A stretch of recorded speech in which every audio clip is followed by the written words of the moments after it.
A very pleasant good afternoon, ladies and gentlemen. Welcome once again to the People's Forum of In the Streets with Big Stone.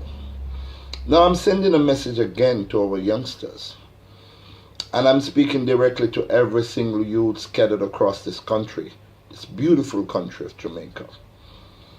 And I was watching television recently, and they had an interview with former top cop Renato Adams. And a lot of Jamaican people are clamoring and wanting Mr. Adams to be the top cop. We know they're not going to give Mr. Adams the top cop position. But this is what I want to talk to you youngsters about. He said some things and he was very, very straightforward. He was very frank and he was very truthful. And you know what he said? He said the bad men that really exists of yesteryear doesn't exist today. Let me repeat what I said. He said the bad man them that exist of yesteryear, they don't exist today. What we have today are some wicked boy. You know the sound style, you know? Some wicked boy. No, that is not anything good to be styled like that, especially for a man who is vying for the top job to be a commissioner of police. But what he's talking about is truthful.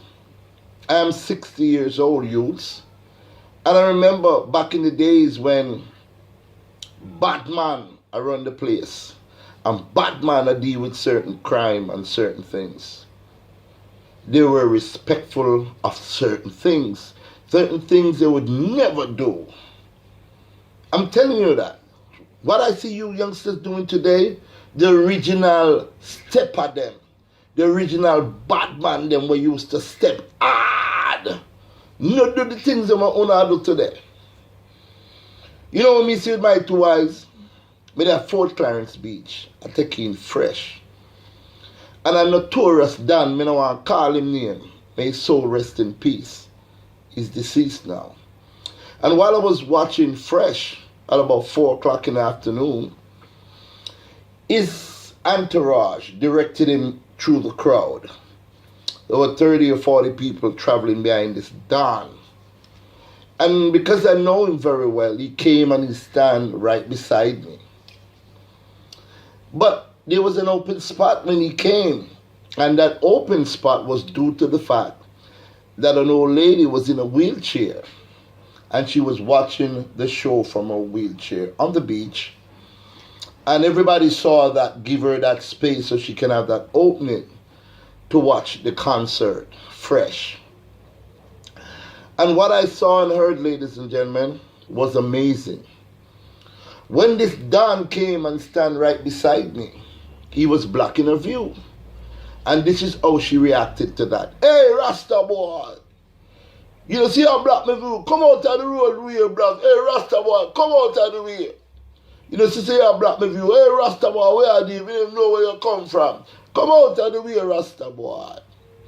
Now, ladies and gentlemen, we're talking about a Don here. We're talking about a man that just came through with 30 of his men. He could easily pick up this woman and have his croonies just dump her in the sea, and that would be the end of it. But what I saw, ladies and gentlemen, was a gentleman. When he turned around and he saw that there was a woman in a wheelchair, you know what he did? He said, "Excuse me, ma'am," and he pushed me to the side and he gave way for that old woman in the wheelchair to continue to view the stage and watch the rest of the show. You think only young youth would have do that? Only would have want to beat up the old woman. That's why Adam said, no bad man are there again, as some little wicked boy. Now I'm going to tell you another scenario.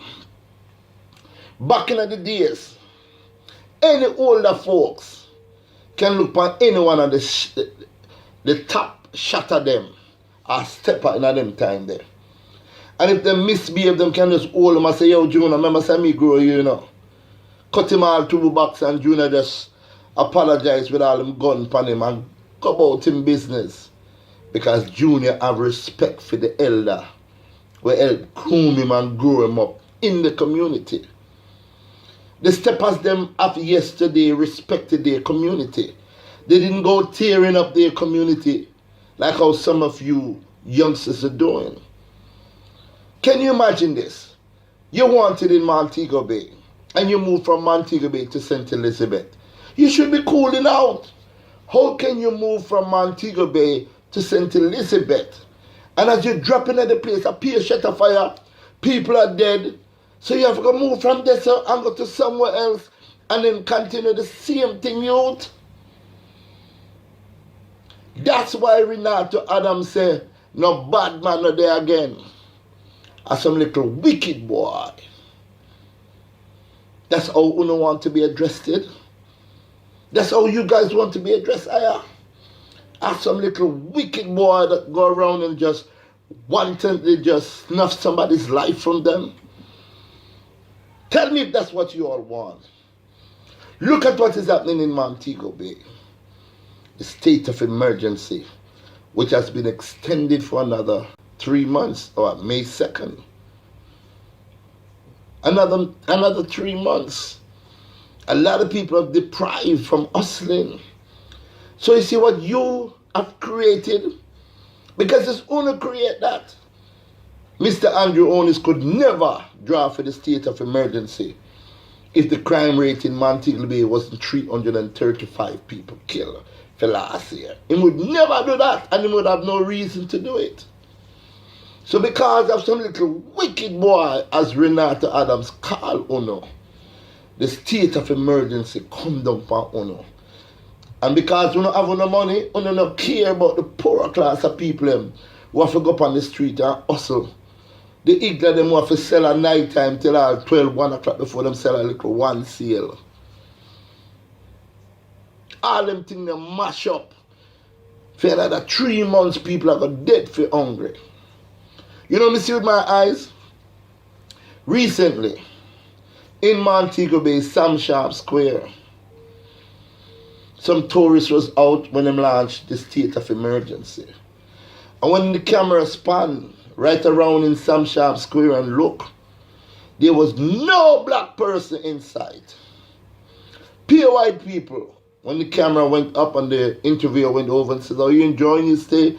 And he said, yeah, I'm having a grand time in Montego Bay. He asked them, are you fearful? Oh, no, we're not. We feel well protected.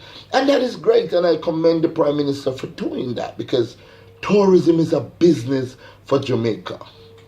But because of some little wicked boy, as Renata Adams called Uno, the people who are supposed to meet and greet the tourists now go get the opportunity there. Then keep them as far as the east is from the west, from the tourists. The little igla them with them little craft, them little art and them little findangles with them hustle. Them get deprived of that. So, me now go call Uno some little wicked boy. Because I know say Uno a human being. And all of y'all could be my sons. So I'm going to appeal to you as young men to understand, brother, that there's only two ways when you're a gangster. Two ways. One, you end up in prison. Or two, you end up dead. And if you get a chance, you might run well. But you have to leave your family, your girlfriend, your sister, your mother, your brother, your father, your friend them, go live in an unknown community. So youth, don't be classified as no wicked boy. Because remember, you know, the police and the soldiers have big, massive power under the state of emergency. And we wouldn't want any one of my young sons, because y'all could be my sons, I keep telling you, to meet the wrath of the security forces. So youth, remember what Big Stone I said. Don't be classified as no wicked boy. Because the people in my ball out say, wicked boy, if you're dead. Yeah, man, everybody a ball out, boy, because people in fear, brother. You have people who have them things are foreign and want to come back and invest at Jamaica. Enough money there outside. But if we just relax down the crime, brother, relax down the killing, and make the Jamaican them all come back with the big double loan of giant of money where them have. Come invest back in this country and bring back the people them who work out the street, out of grass, and build them little house there. Make them come home, brethren, come enjoy the fruits of their labor. So, me know say, someone are going to say, well, one big son are going home, man a wicked man a bad man. That is you who don't want to listen. But you see, if a youth beside you want to listen, don't stifle the youth from listening. Because the youth, the smart, the youth, they want to live. Youth, if you do any crime and get away with it, and nobody never know, and you feel like you want to turn yourself in because your conscience are ride you, do it. But suppose you don't want to turn in yourself. You can't stop, you can't quit. You can't say, well, enough is enough. Stop chuck badness, because the badness in my eye chuck. Things I get from bad to worse to worse. So I'm done with it. And the elder them, I know so I'm afraid for reasoning with the youth them. But it takes a village to raise a child, a family structure. See? And the government, I heard on national television that because of the high crime rate, it has cost the country and the government $80 billion. 80 billion. So may I say, the government, it can cost less. Spend $3 billion towards social intervention, man. Spend one next billion towards building up the community, man. Fix up the road, man. So if you spend $10 billion towards the people, because the people is the one who create crime, If you spend $10 billion upon the people, you save $70 billion. Which one do you prefer?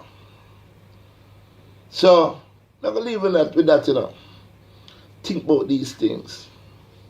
Youth, don't be classified as no wicked boy. Because wicked boy end up 6 feet 6. And I'm not even going to that much. 3 feet and I'm done. If we can find on a body, if we're no friend them not taking them out.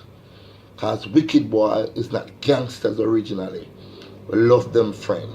Wicked boy a friend killer. Kill all them friend. So youth, wise up, man. Don't be classified as no wicked boy. It's just my take on it, ladies and gentlemen. Thank you all for watching. And I do hope you can have a great day. Thank you.